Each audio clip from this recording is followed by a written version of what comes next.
And today I'm gonna show you how I apply my Base of Sweden foundation, and I actually just want to show you the difference before and after. As you can see, my skin is quite pigmented, I have dark circles, I have a lot of redness, and I just want to demonstrate how fast all these imperfections actually disappear while using the Base of Sweden. I use the color Sophisticated. Step 1 is to apply a rich moisturizer, which I already did. Then I use the beauty blender. I make it wet, like a little bit moist.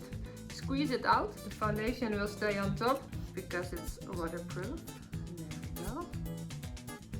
Darkness already goes away with the first layer. It's really, when I tried it for the first time, I was like so excited because I never had a foundation before that stayed on so well and that really covered the darkness. Every layer needs to set for about 60 seconds or maybe 90 seconds. Decide yourself how much coverage you want to have.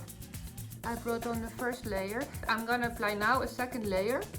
Basically I use 2 full layers and 1 extra short layer under the eyes. Quite a difference, don't you think? That's it. I hope you are as stunned with the result as I am. If you have any questions, you can always contact us. Thank you for watching. Bye bye.